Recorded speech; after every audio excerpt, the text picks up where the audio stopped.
Muy buenos días, realmente estamos empezando esta reunión. Imaginemos que vemos a una mujer que está llorando desconsoladamente y desesperadamente en los pasillos fríos y casi oscuros de un hospital después de que se ha salido a la visita. Esta mujer llora porque ha sufrido la muerte de su hijo, un niño de menos de 15 años, porque no pudo realmente encontrar un antibiótico para que pueda realmente eliminarse la bacteria que estaba infectando el cuerpo de su hijo. Esa mujer realmente había provocado la muerte de su hijo al haber estado dando antibióticos porque ella misma la automedicaba. Ella iba a la farmacia y compraba el antibiótico que le indicaban los dependientes de la farmacia. Y es así como vamos a tratar este problema de la resistencia bacteriana que tienen todos estos gérmenes que van realmente luchando contra nuestros antibióticos. Soy Juan Adolfo Yagunquian, médico del Hospital Nacional de Avenida Sáenz Carrión, y en el programa Tu Salud Primero vamos a tratar de este tema que es únicamente culpa de responsabilidad de nuestros padres probablemente y de las autoridades que tendrían que ver con esta prevención de la resistencia bacteriana. El daño que se produce, como es el título de nuestro tema, es por el hecho de que se toman irracionalmente los antibióticos. La Organización Mundial de la Salud está advirtiendo que 700.000 personas mueren anualmente por la realmente resistencia bacteriana, que es el problema que tenemos actualmente. Esto ocurre porque, lamentablemente, la industria no está haciendo nuevos antibióticos. ¿Qué decir si toda empresa, toda corporación quiere tener ganancias, quiere tener un retorno económico de lo que gasta en investigación? Pero se han dedicado a investigar fármacos para las enfermedades crónicas. La hipertensión no se cura, la diabetes no se cura. En eso se están preocupando de dar medicamentos para esas enfermedades, porque van a vivir toda su vida consumiendo sus medicamentos. Los antibióticos duran muy poco en el tratamiento, 14 días, 45 días máximo, y realmente no es un buen nicho para empezar a hacer investigación. El I+D de todas las empresas farmacéuticas es investigar medicamentos para enfermedades crónicas y desarrollar estos medicamentos. ¿Saben cuánto tiempo tarda un laboratorio en conseguir un antibiótico? Empezando con 120 fórmulas o moléculas, quedan más que 4 o 3, pasan 15 años hasta poder depurar ese antibiótico y ser aprobado por la FDA. Por ello que no es muy rentable ahora hacer antibióticos. Ya hace más de 30 años que no hay nuevos antibióticos. Solamente se están reformulando antibióticos antiguos, a los cuales les cambian alguna pequeña parte de su fórmula para que parezca uno nuevo, y muy rápidamente se empieza a ver la resistencia a estos antibióticos. Hablando de esto, realmente no sé si es que ustedes tienen conocimiento de lo que estamos tratando en este momento. Tal vez algunos de los que me están escuchando han tomado un antibiótico, así que se lo recetó un médico. Por eso es que está esta charla, para concientizarlos en realmente tener una prescripción médica para poder utilizar un antibiótico. Si ustedes observan, tengo un lapicero aquí en mi mano, y este lapicero es útil para todos en general, pero para el médico es algo imprescindible para poder elaborar tu historia clínica y poder prescribir la receta médica, la receta de cómo se deben tomar los medicamentos, no solamente los antibióticos. Cualquier medicamento debe tener una dosificación, una concentración y un horario en que se debe tomar, cosa que no siempre se cumple cuando se lo mandan los dependientes de las farmacias. Por eso es tan importante que el médico haga la receta, porque el médico es el que va a controlar realmente cómo se debe tomar, cuántos días tomar, para que ustedes puedan realmente sentir los beneficios de la antibioterapia. Además, los antibióticos no se utilizan para tratar virus. Ya vamos a tratar más adelante acerca de esta pandemia que nos tiene asustados a todos, porque el SARS-CoV-2 es un virus y la COVID-19 es una enfermedad causada por este virus. Por tanto, los antibióticos no tienen nada que ver, que hacen cosquillas a ese virus.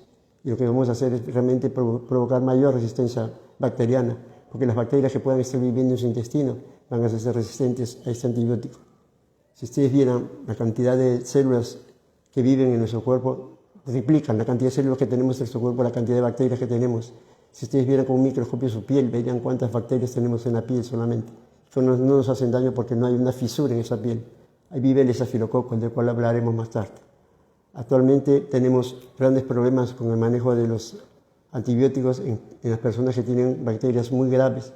Este hospital tiene unidades de cuidado intensivo donde los pacientes tienen que luchar contra realmente bacterias que son muy resistentes, a la vez que la unidad de cuidados intensivos constantemente tiene que esterilizarse por la cantidad de bacterias que ya tienen conocimiento de muchos antibióticos que se utilizan en esta unidad. En esta unidad se utilizan antibióticos muy potentes, antibióticos que realmente tienen que ver con la vida del paciente, que si no los recibe o no hace efecto, el paciente morirá. El último antibiótico que se está utilizando es la colicina, de la cual vamos a hablar más en profundidad porque hay bastantes ejemplos de los cuales tenemos que estar realmente conscientes para poder tomar conciencia de no estar automedicándose. El primer antibiótico que se sintetizó fue la penicilina y fue Alexander Fleming, que en 1945 recibió el premio Nobel, dijo esto y que realmente debe quedar grabado en todos. Este producto puede ser mal utilizado por un ignorante que al aplicarse una dosis subóptima, o sea, una dosis insuficiente, y dársela a un microbio, va a hacer que éste se haga resistente. Y lamentablemente se está cumpliendo lo que dijo Fleming cuando recibió el premio Nobel de Medicina, que estamos realmente teniendo cada vez más bacterias resistentes o superbacterias, como se les llama en algunos laboratorios. Superbacterias porque no hacemos nada con todos los antibióticos que tenemos, hasta la colicina, que es el último antibiótico que se está utilizando y casi compasivamente porque es un antibiótico muy nefrotóxico. Hay que saber realmente manejarlo para que no haya problemas con sus riñones. Y es algo que actualmente el gran problema que se ha provocado y que por eso que tiene el título del daño por el uso indebido de antibióticos, ese daño es por la resistencia bacteriana. La resistencia bacteriana es algo de la cual, si viéramos la parte médica, serían muchas lecciones de farmacología para poder entender los mecanismos por los cuales las bacterias se hacen resistentes. Si solamente tocándose una bacteria con otra puede hacerse resistente, porque la otra bacteria ya conocía cómo resistirse al antibiótico. Y hay muchísimos mecanismos por los cuales estas bacterias pueden adquirir la resistencia bacteriana. Es un problema mundial. La Organización Mundial de la Salud se puede reunir todos los meses del año en noviembre. El 16 de noviembre Europa celebra realmente la semana en que se atienden todos los problemas que tienen que ver con la resistencia bacteriana, con la no prescripción de los medicamentos por los médicos. Siendo Europa del Este uno de los países del primer mundo, en esos países de Europa del Este, 2 de cada 3 países dejan la prescripción de medicamentos libremente, sin control. Y en España es el 5.º país en el mundo que utiliza los antibióticos para engordar a su ganado. Y es otro de los grandes problemas para que se produzca la resistencia bacteriana. Tenemos al inicio hablamos de este jovencito que murió y hace dolerle el corazón a esta madre que llora su muerte. Pero también tenemos otro problema, que hay muchas damas que muy alegremente al sentir ardor de orinar, ellas ya saben, es una infección urinaria, ya no van al médico, solamente van a la farmacia de la esquina y se proveen de un medicamento, el Uropol o cualquier medicamento que empiece con uro. Y como estos vienen acompañados de fenazopiridina, que es un medicamento que sirve para quitar el ardor, pero no para curar ni tampoco para combatir las bacterias, al segundo o tercer día ya no tienen el ardor y se sienten curadas y no siguen tomando el medicamento, o sea, no siguen tomando el antibiótico. Por lo tanto, solamente las bacterias más débiles murieron, pero las más fuertes se quedaron y son resistentes ya a este antibiótico. Pobre de ellas, si es que realmente nuevamente se puedan volver a enfermar y su urocultivo diga que solamente son sensibles a medicamentos más caros, que son intravenosos, y todos los gérmenes comunes realmente han fallecido con la primera vez que utilizaron este antibiótico. Y estas van a llegar hasta la unidad de cuidados intensivos, porque la urosepsis es una de las sepsis que son más difíciles de batallar por esos gérmenes, que son realmente por la resistencia bacteriana que han hecho a estas mujeres al no terminar el tratamiento. Esto fue, en la era antibiótica, es realmente una desgracia el tener personas que se mueran por la falta de tratamiento para sus infecciones. Antes, nosotros somos un país que tenemos bastante tuberculosis. En el año 1920, 1930, si te diagnosticaban tuberculosis, era una sentencia de muerte, porque no había antibióticos. Todos tienen que ir a Jauja. Jauja es una ciudad de nuestro país que tiene un clima espléndido para el manejo de los tuberculosos, porque es un clima muy templado, seco, es la sierra del Perú. Era tan famosa, una ciudad que se hizo muy cosmopolita, porque venían pacientes de Europa, de Inglaterra, buscando ese clima para ver si se curaban de la tuberculosis, cosa que no lograban la mayoría, muchos fallecían.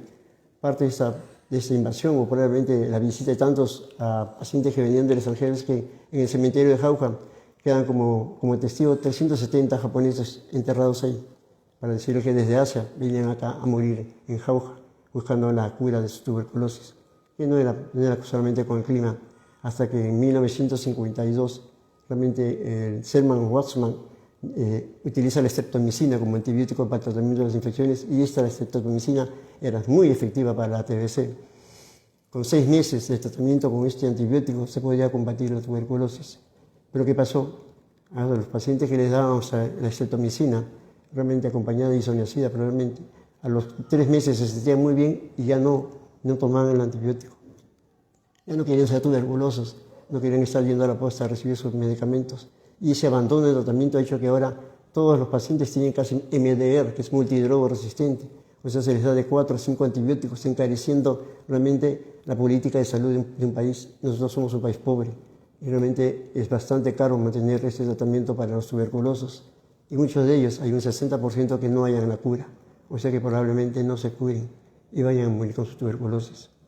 Lo otro es el peligro de que todos somos portadores de la tuberculosis que está durmiendo en nuestro organismo. La tuberculosis es un germen que tiene una predilección por los pulmones, aunque puede invadir cualquier otro tejido. Pero ¿qué pasa? Las bacterias, en realidad, de las cuales tenemos que hablar, son seres vivientes, tienen derecho a crecer, a vivir. Por lo tanto, ellos vinieron a este mundo realmente 3.500 millones antes que nosotros. Nosotros tenemos más de 800 millones de años en la Tierra. Ellos han hecho de la Tierra su reino. Por lo tanto, ellos están combatiendo constantemente con nosotros. Cuando la tuberculosis infecta un pulmón, lo que hace es comerse nuestras células. Y por eso es que realmente hace daño y destrozan el pulmón. Eso no sería algo que nos preocupe, porque todos los seres vivientes necesitan realmente llegar a tener un estado realmente normal para poder sobrevivir.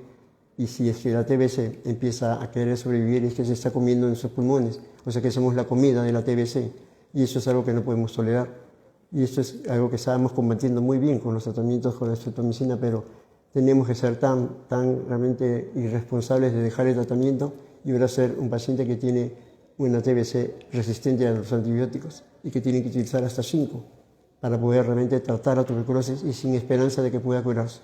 No creo, y realmente la ciencia lo dice, que cada vez hay más MDR, más multidrogo resistente y hasta extremadamente resistente, que es la XDR. Este es un gran problema, que es la peste blanca.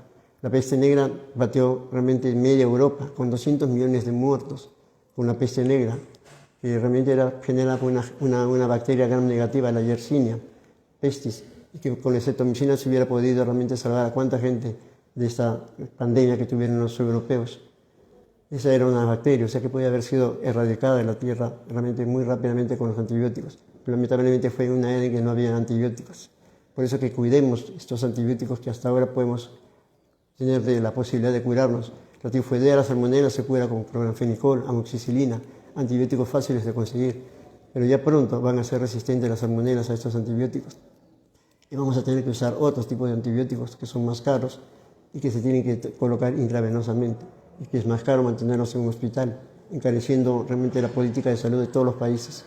Lo que debemos hacer, y yo encarecidamente les quiero recomendar que por favor, definitivamente no gasten su plata en medicamentos, en antibióticos para la COVID. Es algo que definitivamente deben quitarse de la cabeza. No deben tomar ningún antibiótico, no está indicado para ninguna fase de COVID-19, porque es un virus. El antibiótico no tiene nada que hacer con los virus, ni con los hongos, por ejemplo, solamente es para las bacterias. Y por eso es que estamos haciendo que haya más resistencia bacteriana con el COVID. Y nos hemos dado cuenta de nuestra falencia sanitaria con el hecho de que nuestra población no está educada. Cree que tomando acitromicina podían realmente curarse del COVID y realmente lo único que hacían es tener pacientes que hacían infartos, problemas de arritmias cardíacas por la acitromicina, porque prolongaba un segmento del electrocardiograma en que se ve que pueden hacer arritmias los pacientes con la acitromicina, igual que la hidroxicloroquina, porque hacen que se prolongue un segmento que se llama QT, y eso es algo que va a hacer que hayan desenlaces como arritmias ventriculares que van a matar al paciente. O sea que realmente quieren matarse si es que toman la acitromicina. Eso es algo que debe quedar bien claro. Y eso debe ser una política de gobierno, el hecho de poder combatir esto de la resistencia bacteriana que le preocupa tanto a la OMS, que le preocupa pero no hace nada. ¿Sí? Nosotros tenemos que empezar con la legislación peruana, dice que los farmacéuticos deben realmente brindar los antibióticos con la receta del médico y no deben recetarlo ellos. Solamente con la receta médica deben darse los antibióticos a los pacientes. Los pacientes también presionan mucho al médico para que le dé un antibiótico realmente a su niño para cortarle más rápidamente el problema que tiene de vías aéreas superiores, una faringitis, una rinitis, una otitis. No debemos de realmente comprenderles que ellos no deben realmente solicitar al médico que les dé un antibiótico. El médico es el que decide si se le da o no un antibiótico si es necesario. Y los pacientes también tienen la mala costumbre de interrumpir el tratamiento cuando se sienten mejor. Y esa es otra de las cosas que tenemos que combatir. Y la familia hay que decirle que no deben dejar de tomar como ya ha dicho el médico, sus antibióticos. Tampoco se deben reutilizar los antibióticos porque los tomó el tío o la tía y que tenían los mismos síntomas. También eso está mal la costumbre de realmente regalar los medicamentos a otra persona o a otro familiar porque tiene casi los mismos síntomas. No es así. El médico es el que tiene que tomar la decisión de si se le da o no un antibiótico a una persona. Y muchas personas realmente porque la tía o la madrina te tomaron algo para una enfermedad, quieren que con eso van a curarse. Y no es así. Con eso hace que haya más resistencia bacteriana.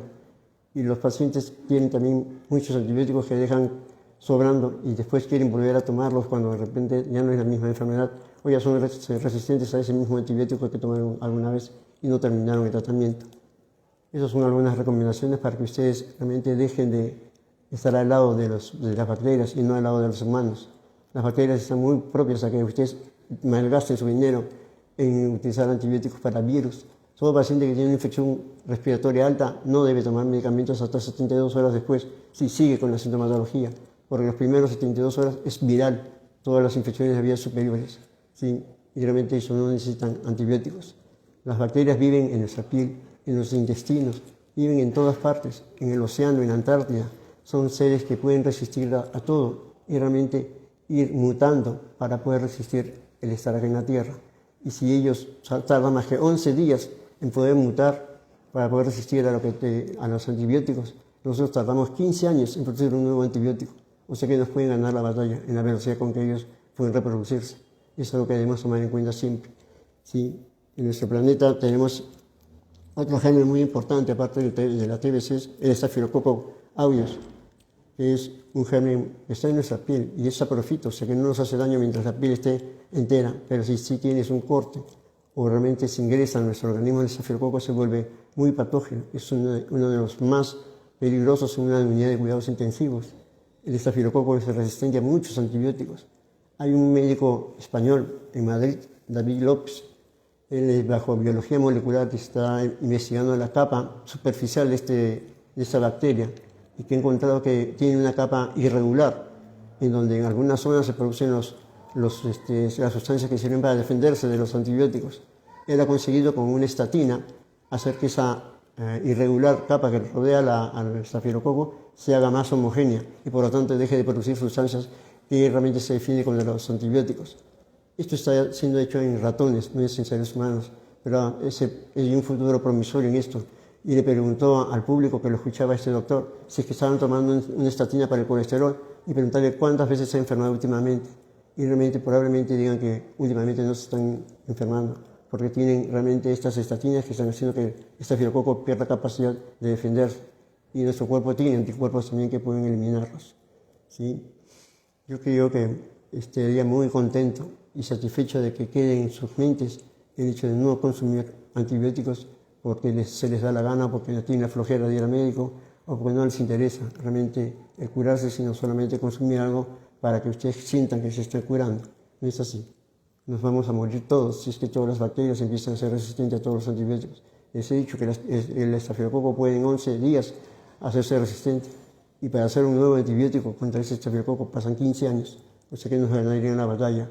Podríamos morir en el futuro por cualquier tifoidea o cualquier problema de la piel. Una celulitis podría matarnos si es que no tenemos antibióticos para poder controlarlo. Ese sería mi consejo. Yo realmente estoy agradecido por la atención. Muchas gracias y que Dios los bendiga.